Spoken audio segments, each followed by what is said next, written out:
Temos por lutas passado, umas terríveis cruéis, mas o Senhor tem livrado delas seus servos fiéis. Força e poder nos tem dado, Ele nos tem sustentado, dando-nos sua mão, vida de paz, perdão, salvação. Sim, Deus é por nós, quem nos vencerá? Dá-nos a poder real, Deus nos guardará. Defender-nos-á, livrará do mal. Vamos, irmãos, cantar nosso Senhor, louvar, exaltar. Sim, Deus nos tem prometido uma vitória cabal. Não se tem Ele esquecido que na palavra real Ele nos tem protegido, tudo nos tem garantido. Graça e favor sem par, sim, todo bem-estar quer nos dar. Sim, Deus é por nós, quem nos vencerá? Dar-nos a poder real, Deus nos guardará. Defender-nos-á, livrará do mal. Vamos, irmãos, cantar nosso Senhor, para exaltar. Amém, queridos? Vamos orar, entregando as nossas vidas diante do Senhor, também refletindo em Hebreus, naquilo que Deus está ensinando para nós essas manhãs de domingo. Vamos orar ao nosso Senhor. Pai, nós estamos diante do Senhor e Deus, o Senhor nos vê, Pai, com tanto amor, Deus, que hoje, Senhor, o Senhor traga do Teu Espírito um convencimento, ó Deus, profundo nos nossos corações de quão abrangente o Teu amor, ó Deus, nos protegendo, nos constrangendo, nos movendo, ó Deus, para o Teu amor que é um amor santo, o Teu amor que é um amor de livramento, ó Deus, dos nossos pecados, livramento dos enganos do mundo, dos enganos que permitimos adentrar nas nossas mentes e vivenciarmos esses enganos, Deus, que o Teu Espírito Santo venha agora, ó Deus, trazer, ó Pai, de forma muito cabal mesmo, completa, ó Deus,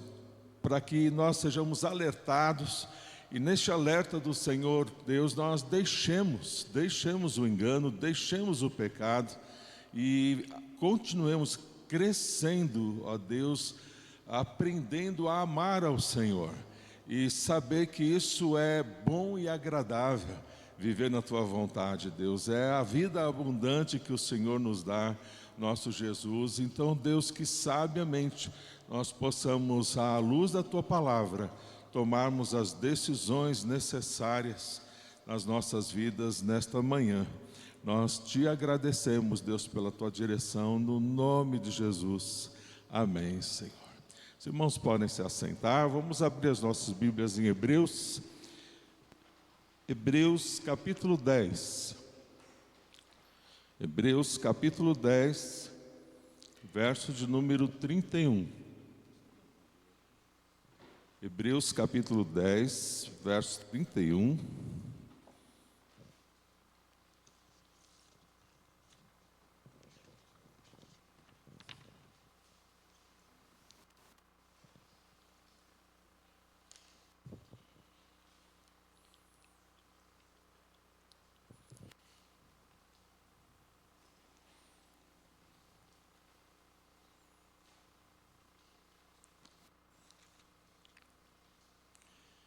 Hebreus 10:31 é um alerta que Deus faz para nós em sua palavra sobre Ele mesmo.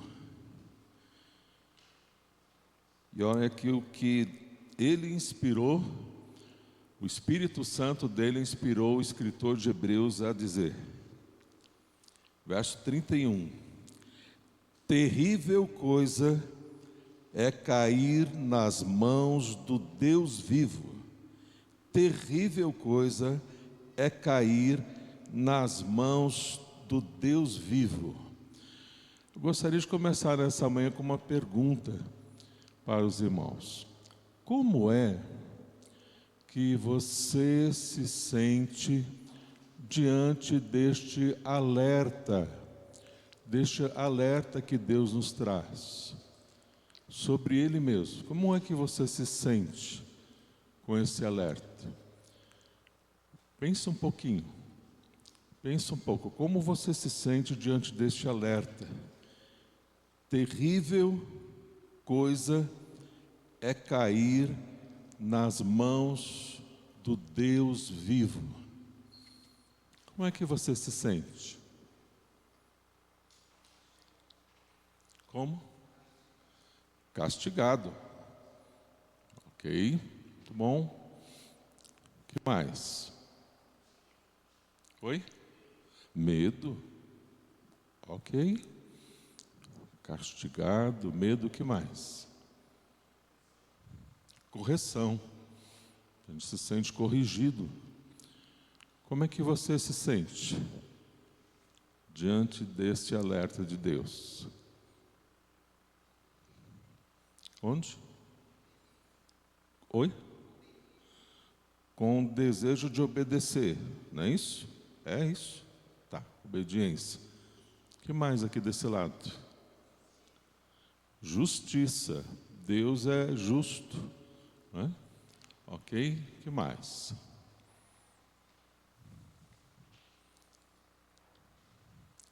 Vamos lá.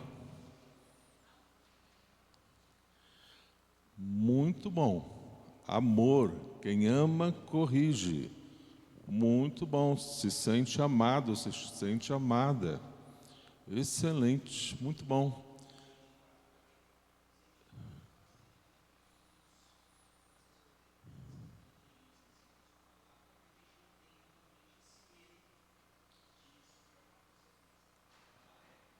É um alerta, é um incentivo, né? A gente se sente incentivado, animado. Alguns podem se sentir desanimados e outros se sentem animados. Bom, mas como é que você se sente? Mais alguém? Tá, então uma segunda pergunta. Esse alerta é um alerta amoroso? É um alerta amoroso? Uma Rose já disse aqui, olha, quem ama, corrige. Você se sente amado com esse alerta? É um alerta amoroso?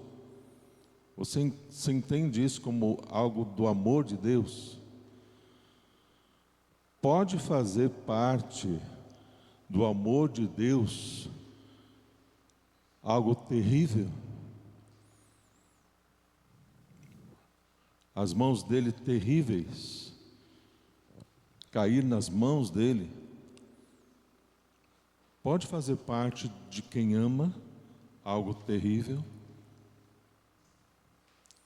Pode fazer parte de Deus que nos ama, de Deus que é amor, 1 João 4,8, algo de Ele dizer de si próprio que terrível coisa é cair nas minhas mãos, que é exatamente o que Ele está fazendo, porque Ele inspirou o escritor de Hebreus a dizer isso sobre Ele próprio. É possível isso? Sim. Por que que é um ato de amor? Por que que é um alerta de amor? Sim.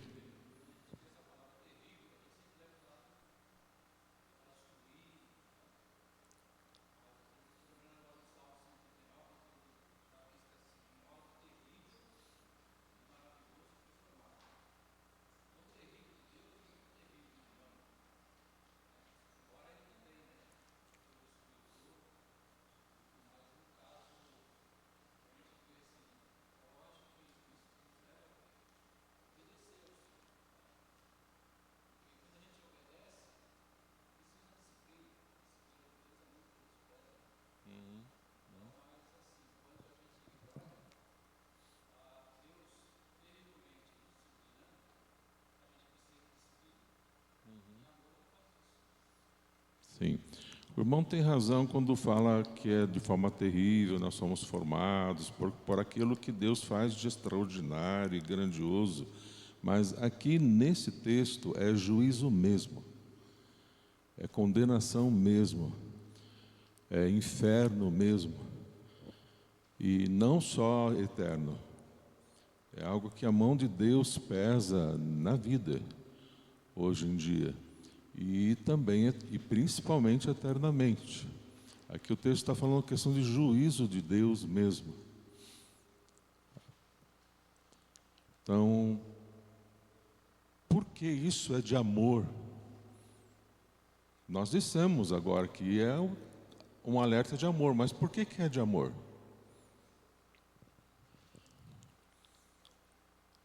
Porque quem ama se preocupa. Então, nessa direção, quem ama corrige, quem ama se preocupa nessa direção. É por aí mesmo. O que Deus faz por amor?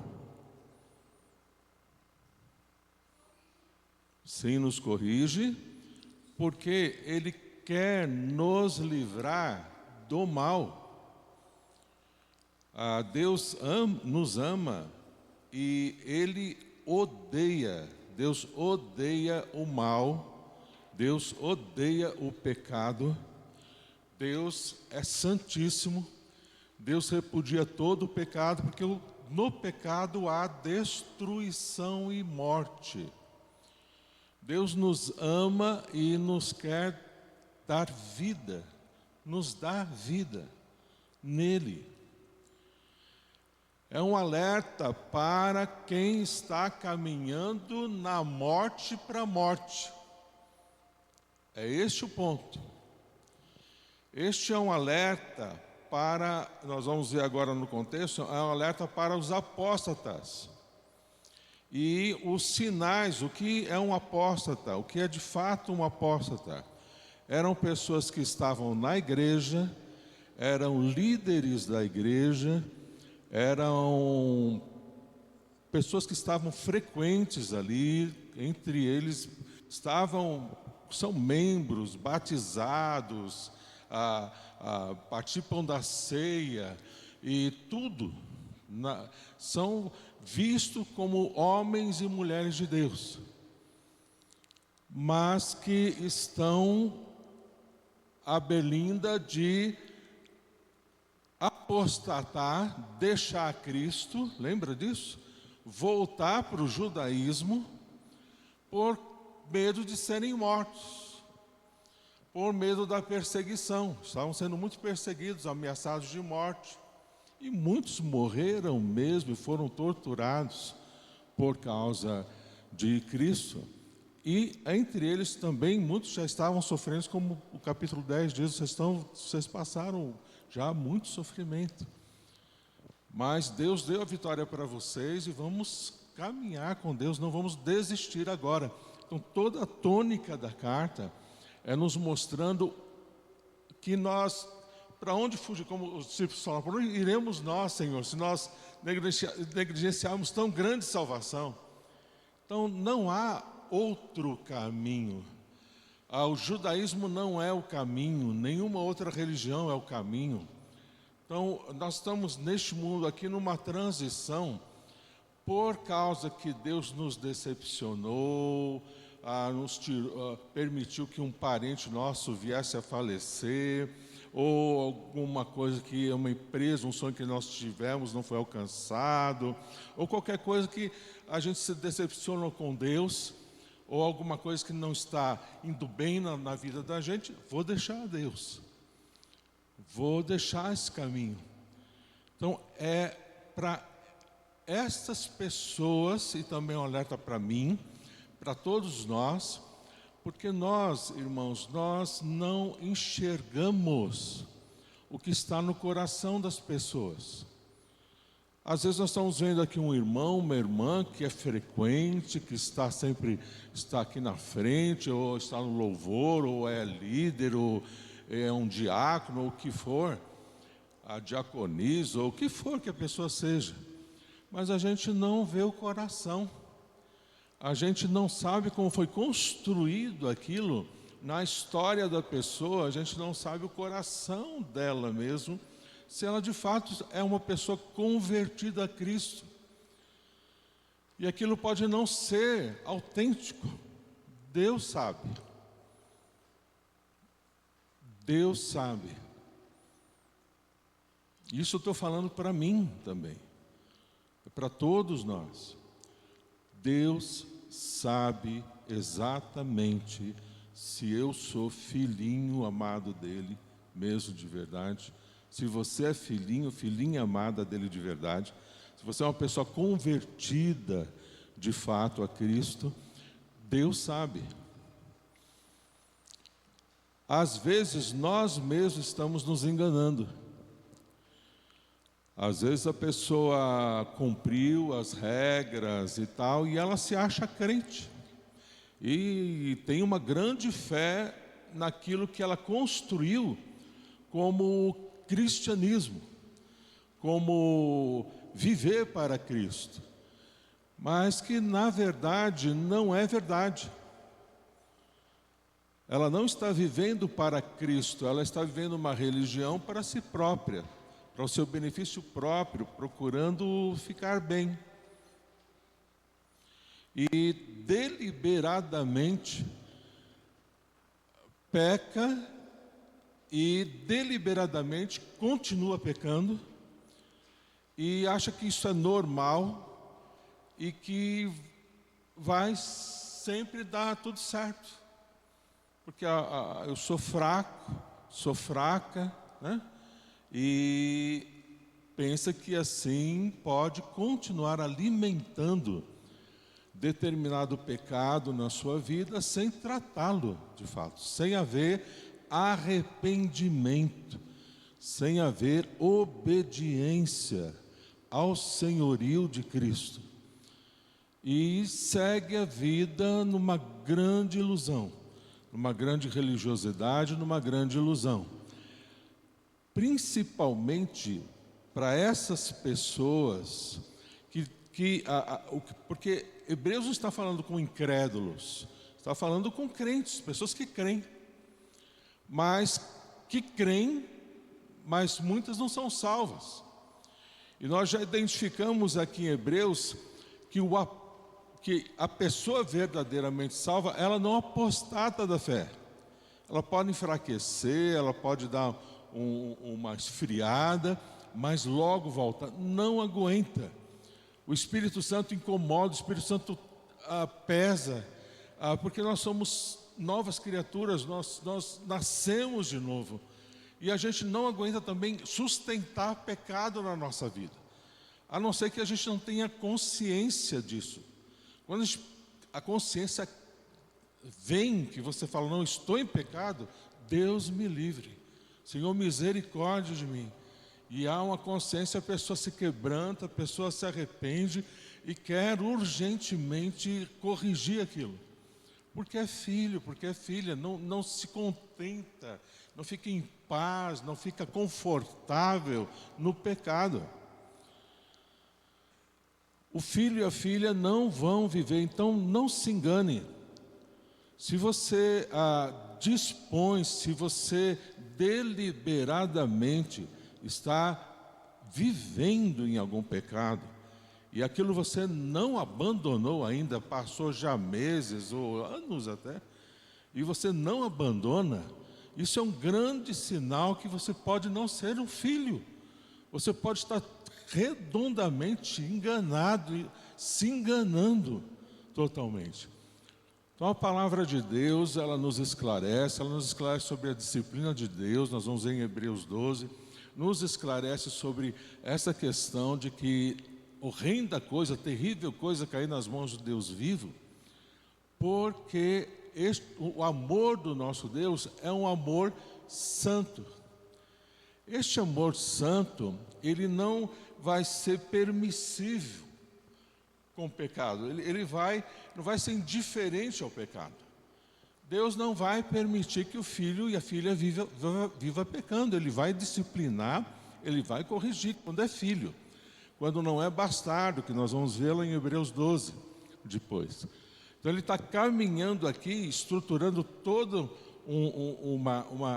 a realidade, para que a gente entenda a disciplina de Deus, porque Deus faz a disciplina, porque Deus nos traz a consciência de onde nós estamos, porque Ele quer nos livrar, Ele nos ama, porque nós somos filhinhos amados.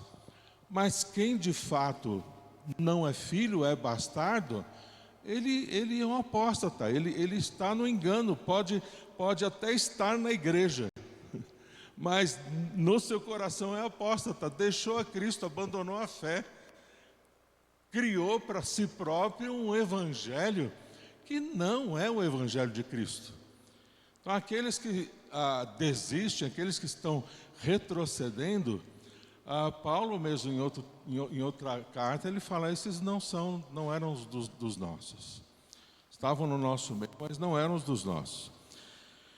Irmãos, nosso Deus, Ele odeia o pecado e Ele condena o pecado.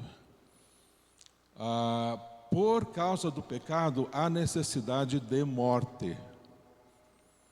Por isso que a morte que cabia a você e a mim, por sermos pecadores, Ele, por amor, Ele colocou nos ombros do único Filho amado dEle, Jesus Cristo. O único que nunca teve pecado nenhum, levou este castigo, este juízo, totalmente, plenamente sobre Ele. Por isso que é tão importante e fundamental eu e você crermos e confiarmos de fato e de verdade no que Cristo fez e de coração nós estejamos confiando em Cristo, aceitando este amor de Deus em Cristo Jesus e recebendo essa salvação que traz para nós o Espírito que é santo, que vai nos dar forças para nós sermos santos, como de fato posicionalmente somos, e a necessidade imperativa de nós nos santificarmos, nos abstermos do mal, e Deus nos santifica, como vemos ali em Tessalonicenses. Deus nos santifica, mas nós precisamos decidir nos abster do mal. Então é completamente um contrassenso, um contracaminho, não tem como caminhar junto. Nós achamos que podemos ter a Cristo, vivemos em Cristo, na vida abundante de Cristo, e ao mesmo tempo nos prazeres dos pecados. Isto é impossível. Então o apóstata, dizem que o carioca que é malandro, que tem essas coisas todas da malandragem, vem aquelas coisas da lei de Gerson e não sei mais o que. Então você ali tentar enrolar Deus e desfrutar do pecado, do prazer do pecado, e desfrutar de Cristo, da presença de Cristo, da paz de Cristo, da alegria de Cristo. Nunca isso é possível. Nunca isso é possível. Então não haverá vida abundante, não haverá poder de Deus, não haverá autoridade na família. A liderança que nós estamos aprendendo a nos liderar na escola bíblica de formação de líderes, nas quintas-feiras, isso não flui. Nós vamos ganhar muitos conceitos nas nossas mentes, entendendo muitos conceitos, mas isso só flui no poder do Espírito Santo. E cabe a mim e a você, na dependência do Espírito Santo e no poder do Espírito Santo, rejeitarmos o pecado. 1 Coríntios 10, 13, se eu não me engano, está dizendo ali que Deus não vai permitir nenhum pecado, nenhuma tentação que a gente não possa resistir, mas vindo a tentação, Ele vai dar o escape. Então, nenhum pecado nós podemos justificar, eu não consigo. Consegue, na dependência do Espírito Santo, resistir e largar. É só buscar a Deus, depender de Deus e largar eu sou muito nervosa, esses pensamentos impuros, não sei ser verdadeiro, e a hipocrisia, seja o que for. E essa mágoa, esse rancor, ele me machucou muito, ela me machucou muito, e não consigo largar isso. Consegue, você consegue no poder do Espírito Santo. Você é uma pessoa convertida a Cristo, tem o Espírito Santo, a não ser que você não tenha. A não ser que você está apostatando do que é de fato a verdade e o Evangelho. E nessa manhã de domingo, Deus está trazendo essa consciência para você. Então o que você faz? Se arrepende. Clama a misericórdia de Deus e entrega seu coração a Cristo, Salvador da tua alma e Senhor da sua vida, da minha vida. Vamos ao texto que ele está englobando isso que nós trouxemos agora para a gente entender. Olha, capítulo 10, a partir do verso 23. Hebreus 10.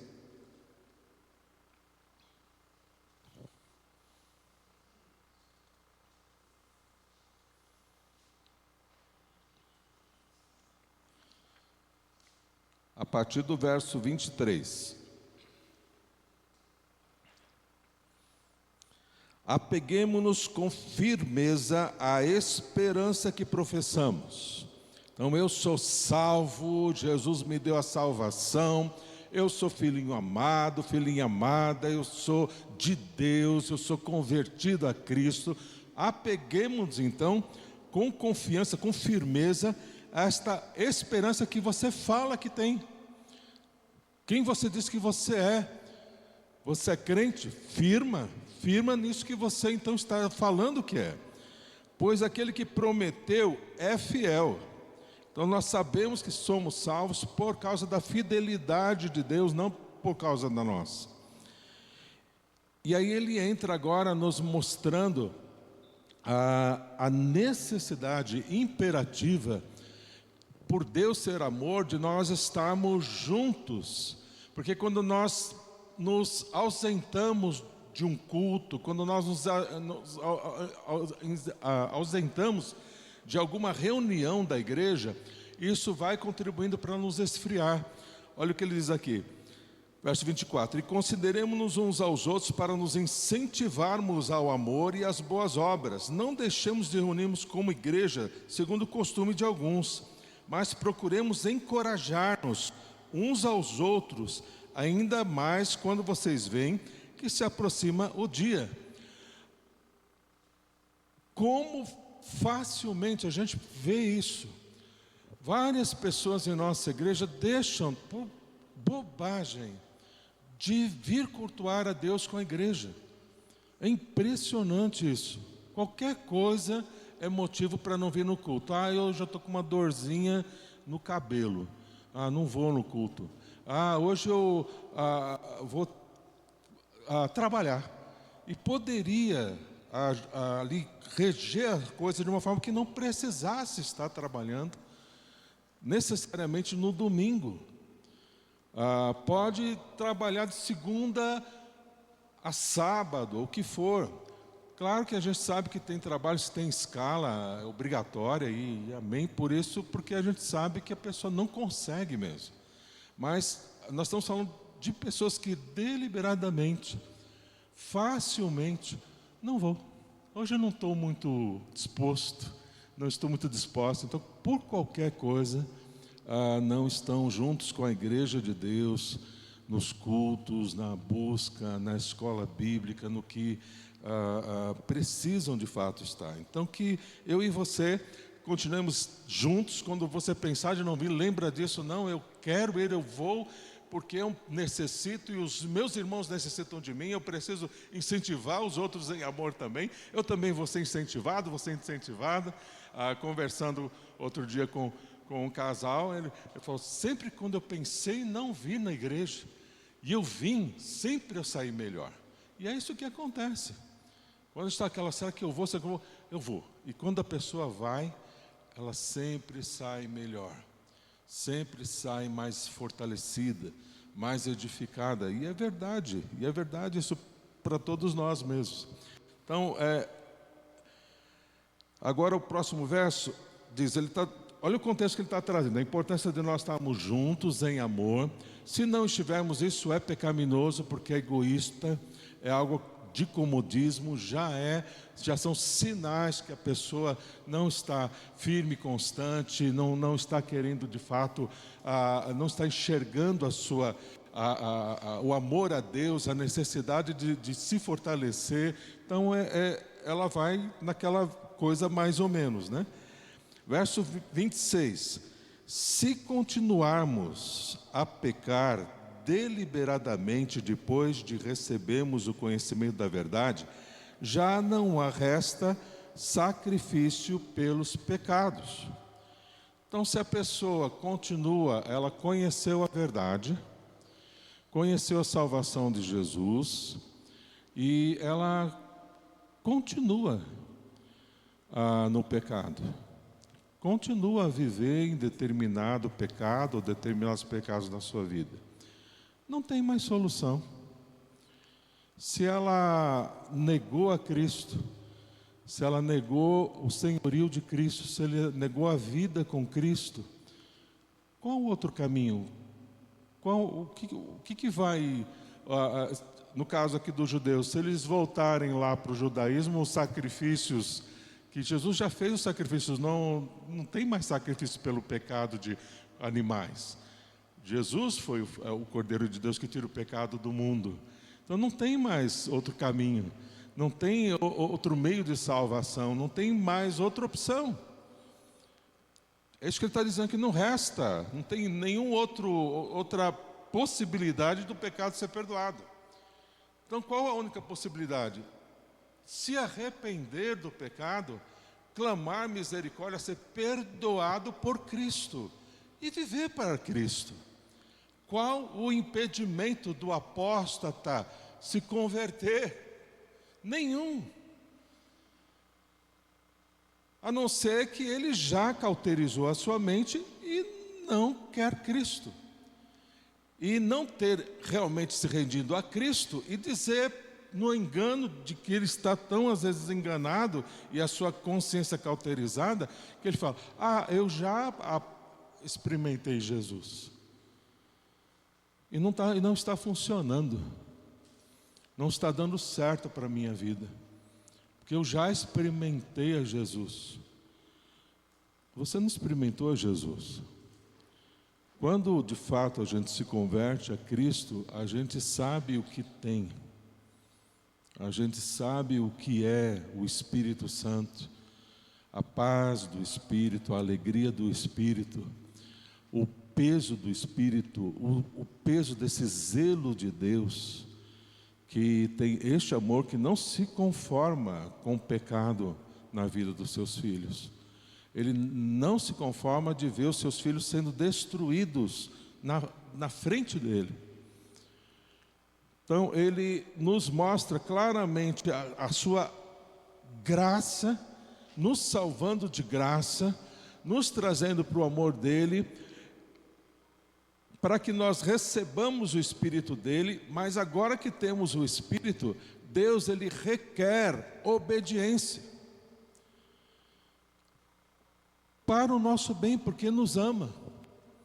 Aí se eu não obedecer, eu vou perder a salvação? Não, quem é salvo jamais vai perder a salvação, porque tem o Espírito Santo, está selado.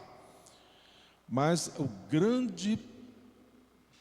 a grande incógnita, a complexidade do coração, da mente humana é uma coisa terrível. E às vezes a própria pessoa não se converteu de fato, não entendeu o que é de fato o Evangelho, que é viver para Cristo, não para si mesmo. A gente é chamado por amor e nós amamos agora a Deus, porque Ele nos amou primeiro. Quando nós recebemos a salvação pela graça, pela graça sois salvos, mediante a fé. Isso não vem de vós, é dom de Deus, não vem de obras para que ninguém se glorie. Mas Ele preparou, aí continua o verso 10. Ele preparou as boas obras para que nós andemos nelas. Então o verdadeiro crente, a verdadeira crente, viverá andando nas boas obras. É natural da nova natureza. Vai ter luta contra o pecado? Vai, como eu tenho todo dia, você também. Mas não se conforma em viver no pecado. Quando é alertado, quando tem consciência de pecado, se lança para Deus, se arrepende. E Deus, eu não quero viver nesse pecado. Este é o natural, comum da nova natureza.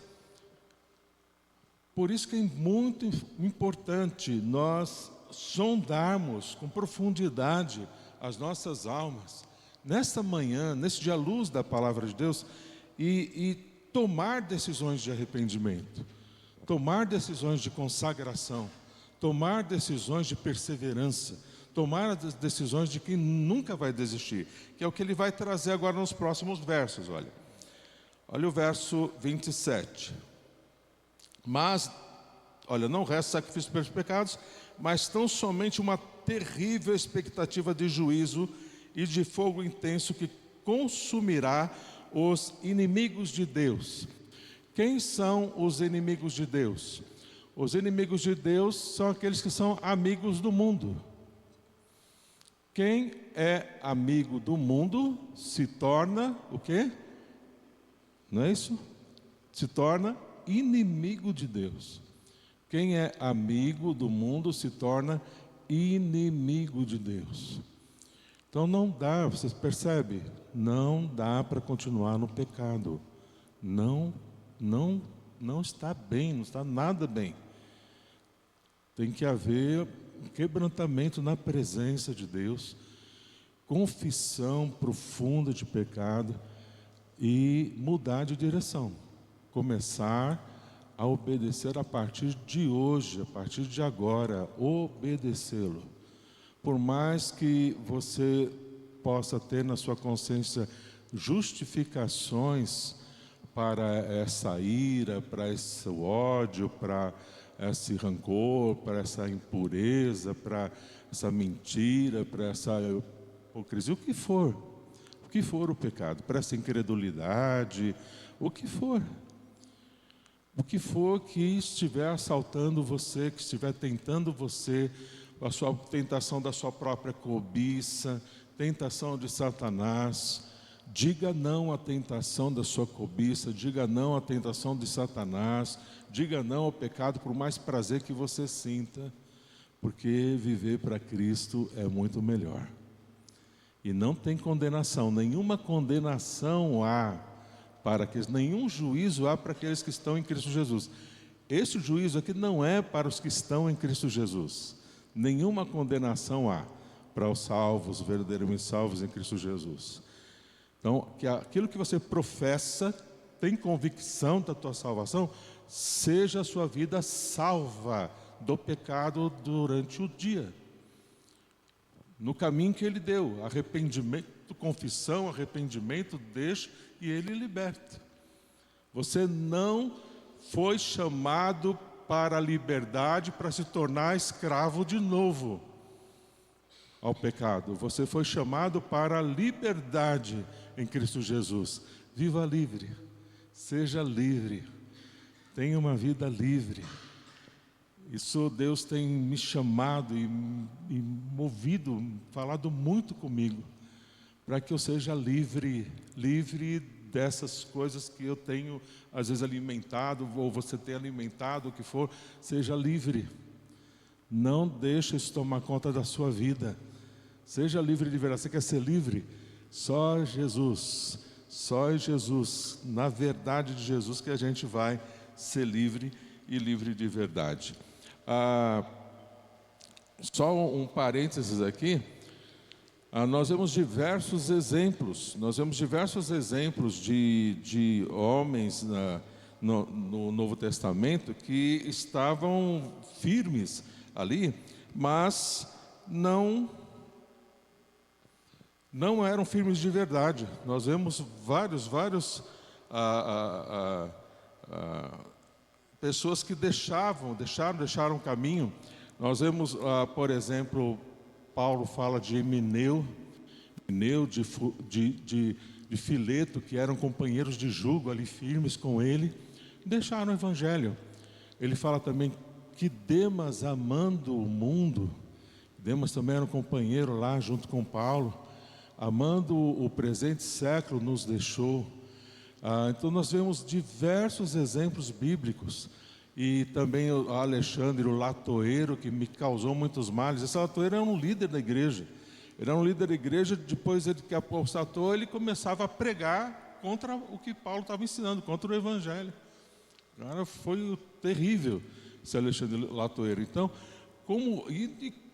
quantas vezes, uma ocasião, o Luca trouxe aqui para nós aquela mensagem sobre a questão de que nós não perdemos a salvação, e ele trouxe aqui diversos exemplos da atualidade, de cantores, de atores, de pessoas famosas que se diziam ser crentes, que se diziam, cantores evangélicos que hoje não estão mais no evangelho, abandonaram totalmente o evangelho.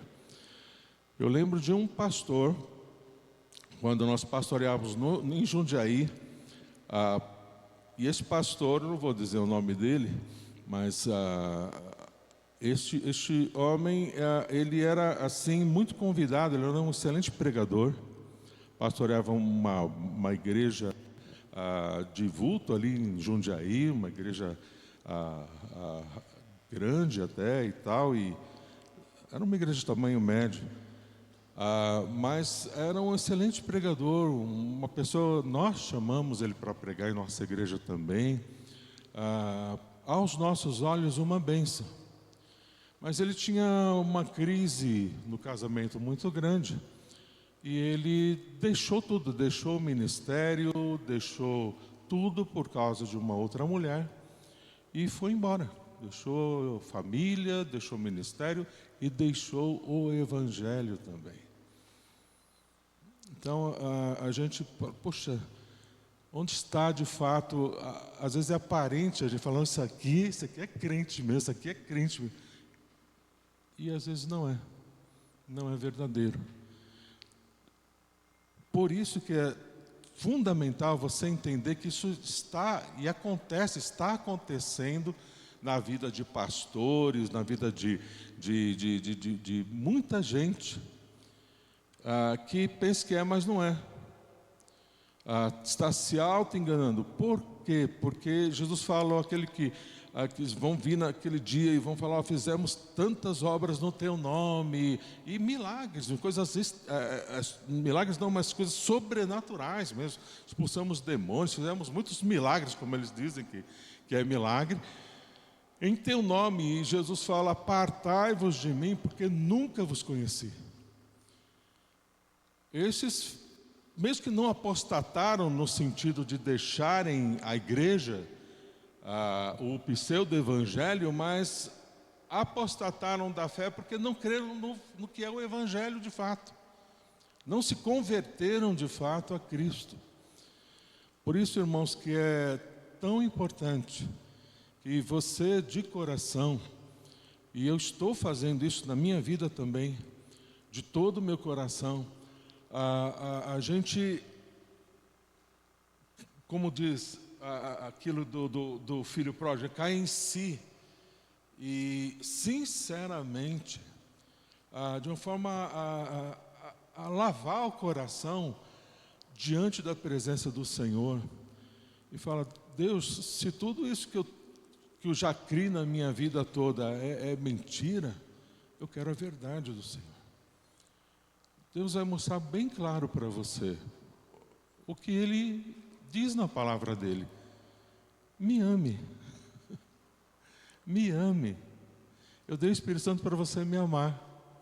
Ame a sua família, ame o seu cônjuge, ame os seus irmãos. E viva para isso, dá a sua vida por amor a mim, a obra, o meu reino. Concentre-se em mim. E você vai buscar mais a Deus, você vai orar mais a Deus, você vai porque você mudou, você equalizou o foco. Isso é muito saudável. A gente fazer sempre essa autoavaliação profunda e corrigir o curso. Se a gente está se iludindo, se a gente está fazendo a obra por fazer, se a gente está fazendo alguma coisa fora do que é algo verdadeiro de Deus, vamos nos corrigir. Se corrija, se arrependa diante de Deus, que Ele te deu o Espírito Santo para você conseguir. E às vezes isso é muito difícil, às vezes a coisa está incrustada ali na nossa mente, a consciência está cauterizada, está ali uma coisa que a gente já acostumou, e Deus está nos alertando. Neste estudo de Hebreus, Deus está nos chamando, Deus está nos alertando a gente consertar. Aí ele continua, olha, ao verso 29. Quão mais severo castigo julgam você... Não, aqui, desculpa, 28. Quem rejeitava a lei de Moisés morria sem misericórdia pelo depoimento de 2 ou 3 testemunhas. Quão mais severo castigo julgam vocês merece aquele que pisou aos pés o Filho de Deus, profanou o sangue da aliança pelo qual ele foi santificado, insultou o Espírito da graça. Ele está dizendo aqui, se a pessoa usou da graça para a libertinagem, se a pessoa pisou o que Jesus fez por ela, querendo ser Deus, querendo fazer a sua vontade, e não ora, não busca Deus, vive uma vida independente, não quer de fato viver para Deus, não quer de fato dirigir o coração na dependência do Espírito Santo, não vê necessidade de busca, de estar gastando tempo de oração, sendo alertado desde ali, dando nova vida, desde o descubra a nova vida em Jesus. O mais importante de tudo, o tempo a sós com Deus, e a pessoa vai vivendo a vida, vivendo um dia após o outro, sem buscar a Deus, sem de fato separar tempo para Deus. Não está vivendo o Evangelho, não está talvez convertido. Olha o que acontecia para quem desobedecia a lei de Moisés. Lá com a lei de Moisés era assim. O que era a lei? Não terás outros deuses diante de ti. A idolatria era repudiada completamente na lei. Aí a pessoa, sabendo disso, sabia claramente o primeiro mandamento, o que ela faz? Ela, na surdina, ela vai ali adorar outros ídolos. Mas só que 1, 2, 3 testemunhas viram. Fulano de tal é idólatra, está adorando os ídolos. Trazia ali, e a pessoa era julgada no depoimento de 2 ou 3 testemunhas, que depois, olha, ele está na idolatria, eu vi, ele adora outros deuses. Sabe o que aconteceu com aquela pessoa? Ela era executada na mesma hora, sem misericórdia. Sabe o que é executada? Era morta, apedrejada, cortava a cabeça, ou o que for. Era lei. Não podia adorar outros deuses, era a lei de Deus. E a pessoa era morta. Quanto mais nós, se nós vamos pisar naquilo que Jesus fez por nós, o sangue de Jesus, e a gente vai usar da graça que Ele nos dá tão amorosamente, para a gente viver no pecado e envergonhar a Cristo diante dos céus, envergonhar a Cristo diante dos nossos parentes, envergonhar a Cristo diante dos nossos irmãos, envergonhar a Cristo para a nossa própria vergonha. É destruição. Então a gente precisa, de fato, diante do que Deus tem para nós, nos arrependemos e viver o que Ele tem de fato. Olha o que Ele continua dizendo aqui. É muito... Nosso Deus, Ele trata o pecado, por amor a nós, de uma forma muito séria, muito severa e necessária. Porque o nosso coração é enganoso. E o pecado e o diabo também, ele opera pelo engano. Então, nosso Deus, por amor em nós, Ele nos chama e nos alerta para que de fato a gente viva assim. Ao verso 30. Pois conhecemos aquele que disse: a mim pertence a vingança e eu retribuirei. E outra vez, o Senhor julgará o seu povo. Terrível coisa é cair nas mãos do Deus vivo. Deus vivo porque não é um ídolo. Está entendendo porque Deus é vivo? Deus, Ele se relaciona com a gente, não é um ídolo. Mas negando a Cristo é julgamento, é juízo. Não tem condenação, não tem outro caminho. Então que você esteja, que eu esteja, todos nós, no caminho de verdade. Que você corresponda à convicção que tem.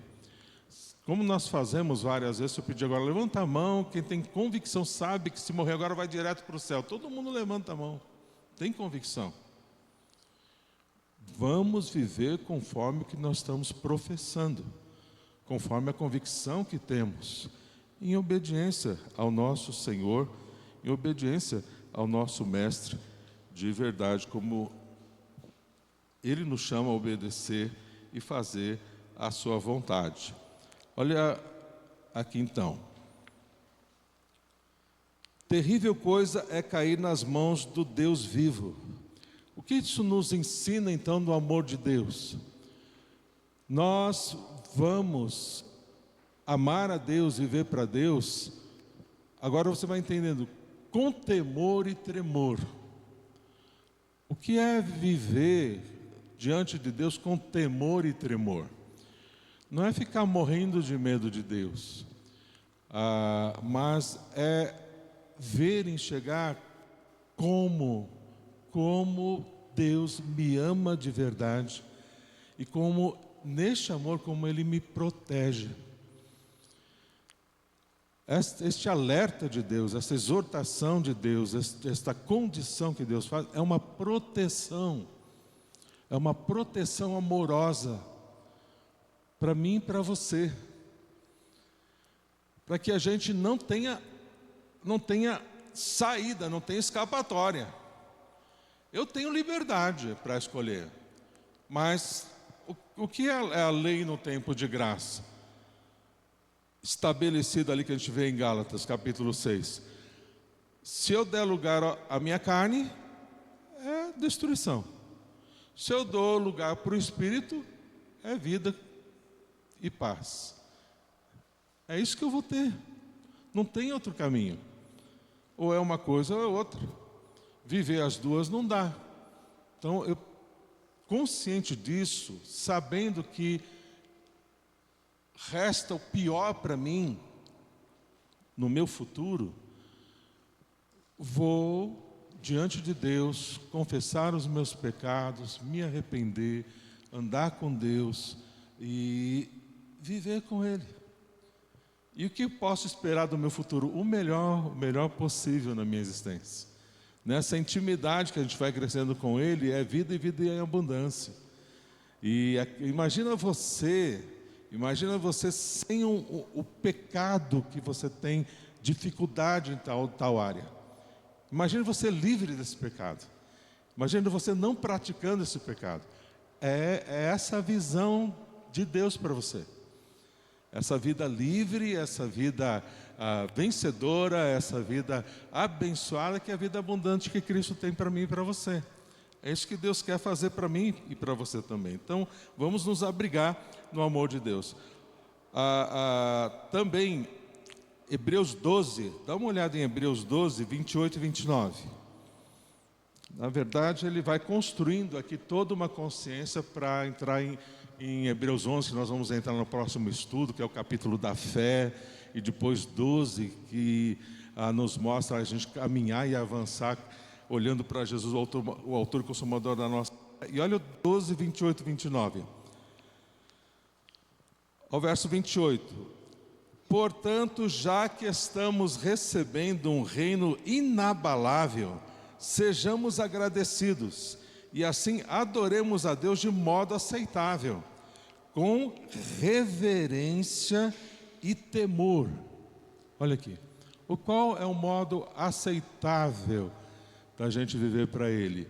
Com reverência e temor, pois o nosso Deus é fogo consumidor.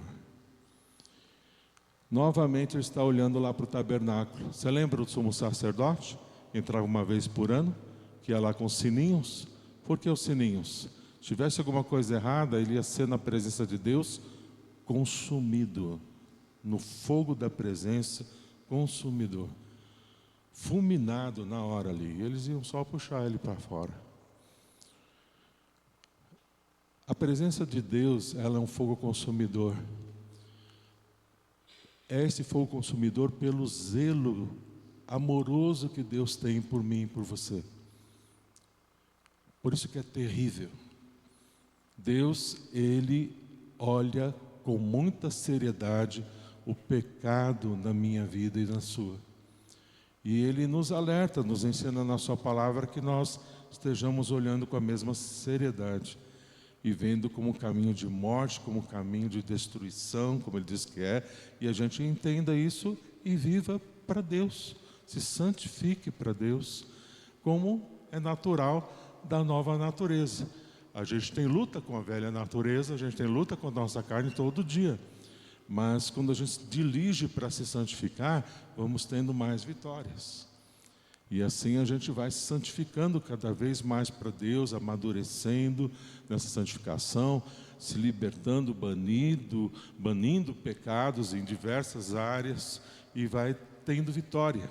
Então isso que Deus quer dar para mim, que isso que Deus quer dar para você, para todos nós estamos no mesmo barco. Pastor, diácono, líder de louvor, o que for. Todos nós estamos na mesma direção, no mesmo barco e precisamos, de fato, nos arrepender e andar com Deus e viver para Ele de verdade. Agora, voltando de novo, ali em Hebreus, vamos concluir o capítulo 10.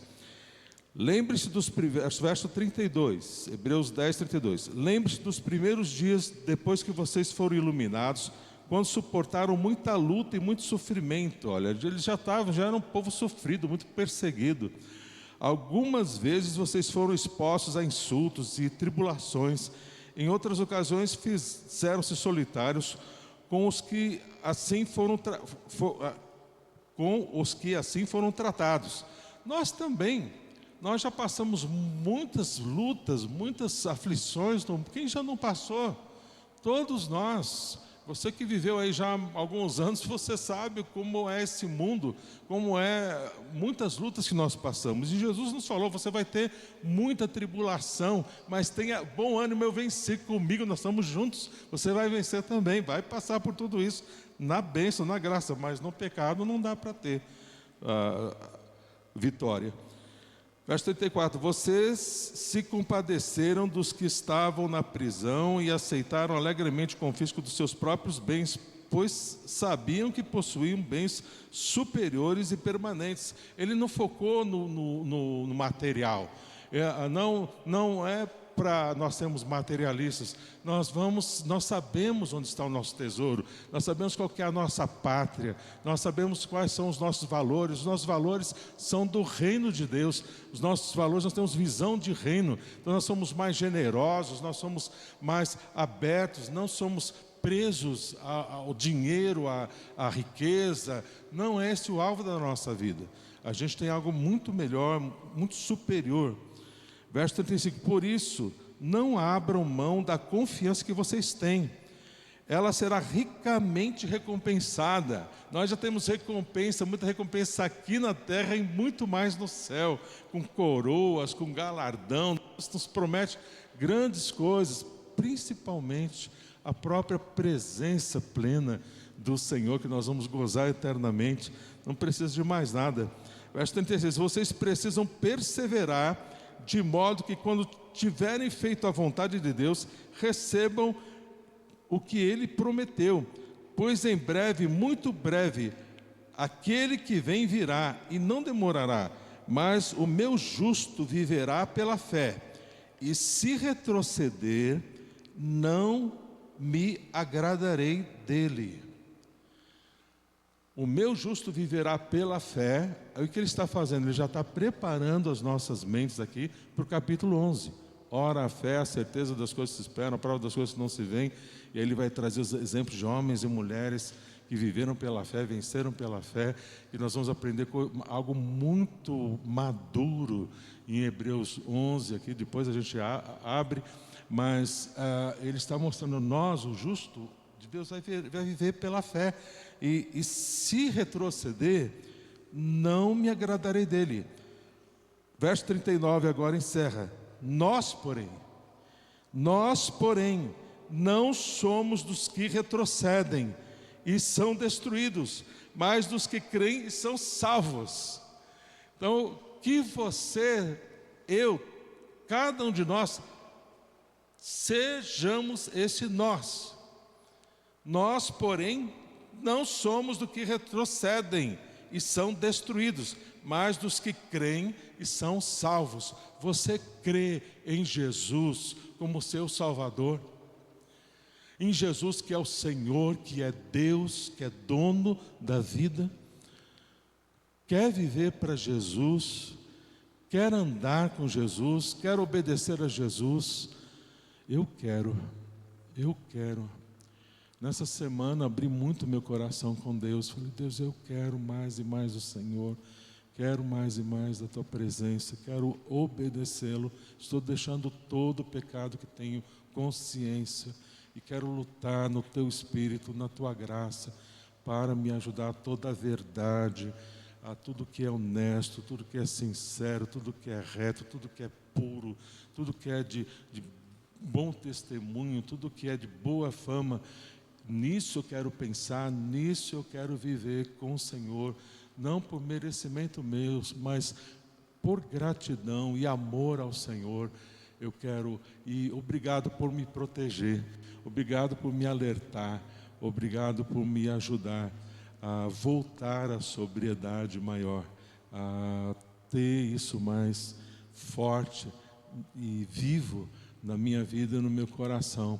E eu quero convidar você a fazer essa oração também, mas de todo o coração. Deus, Ele vê o meu coração, sabe a sinceridade do meu coração. Eu não sou melhor do que ninguém por causa disso, e nem você melhor do que eu. Todos nós somos pecadores, carentes da misericórdia e graça do nosso Deus. Mas que assim seja na vida de cada um de nós, dentro do que você tem consciência nessa manhã de pecado na tua vida. De que de fato você talvez não esteja convertida, que de fato você está em desobediência. Deixa Ele sondar o teu coração, pede para que Deus sonde o teu coração e pede para Ele, me guia, Deus, no caminho reto do Senhor, a fazer aquilo que é do teu Espírito Santo para a minha vida. Vamos orar. Querido Deus, nós nos colocamos diante do Senhor, Pai, como miseráveis pecadores que somos, Senhor. Assaltados, Deus, constantemente pela nossa cobiça, pela nossa carne, e também, ó Deus, o diabo, nas mídias e em tantas ações desse mundo, Pai, nos conduzindo a valores enganosos, nos tentando, ó Deus. E, Pai, diante da Tua palavra, à luz do Teu Espírito, nós estamos enxergando, Pai, tão claro como o Senhor nos ama e como este amor do Senhor é tão zeloso por nós, Deus. Obrigado por me amar tanto assim. Obrigado, ó Deus, por me corrigir. Obrigado, ó Deus, a me trazer a Tua presença, a me trazer diante de Ti, Senhor. Cada um de nós, Senhor, nós estamos diante do Senhor, da Tua face. E de coração, Pai, cada um de nós agora oramos e nos colocamos diante do Senhor e tomamos as decisões que precisamos tomar. Em oração silenciosa, agora, nesse tempo, converse com Deus e aproveite e combine com Deus um tempo a sós, para você conversar de forma mais clara, mais profunda com Ele. Talvez hoje à tarde ou amanhã, quando você conseguir, combine com Deus e tome esses posicionamentos necessários com Ele agora. É você e Ele.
Pai querido, obrigado, Senhor, pela graça e misericórdia do Senhor.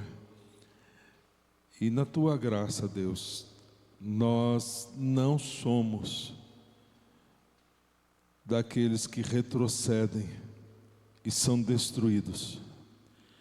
Nós somos, ó Deus, daqueles que perseveram, daqueles que estão diante do Senhor, andando com o Senhor.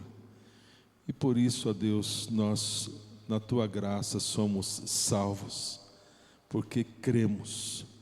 Nós cremos em Cristo como nosso Salvador. Nós temos, ó Deus, este presente da graça salvadora.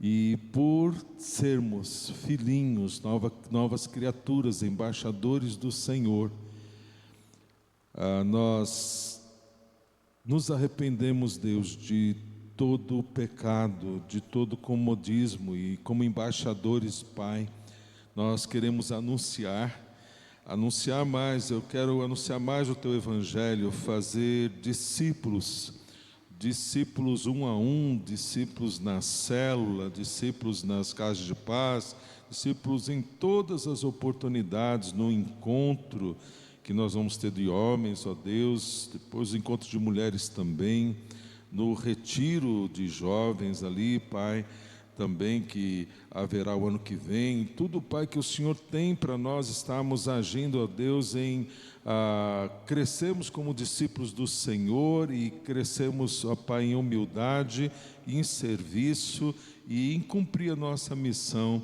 de fazer discípulos de verdade. Nos liberta de todo comodismo, Pai, e continua nos renovando. E quando conversarmos mais a sós com o Senhor nesta semana, completa, Deus, o que o Senhor está falando aos nossos corações, ó Pai, nesta manhã. Nós te agradecemos e guia-nos agora, ó Pai, a continuarmos estudando a Tua palavra nas classes. Pai, nós agradecemos por Tua rica palavra, pelo Teu tão grande amor para conosco. No nome de Jesus. Amém, Senhor. Amém, queridos. Anselmo está por aí? Ele estava ali na porta. Aos irmãos que vão depois almoçar e tudo mais, fiquem alertas. Para todo mundo vai almoçar, claro, mas quem vai comprar a feijoada, se ainda já está encomendada, não está, corre, conversa com ele, vê se ainda tem, se você não encomendou, para que você não saia aí sem o seu almoço hoje. E os maridões aí, deem folga para suas esposas aí hoje, aí, e também estejam contribuindo juntos para o nosso encontro de homens também, na bênção do nosso Deus. Deus abençoe e boa aula.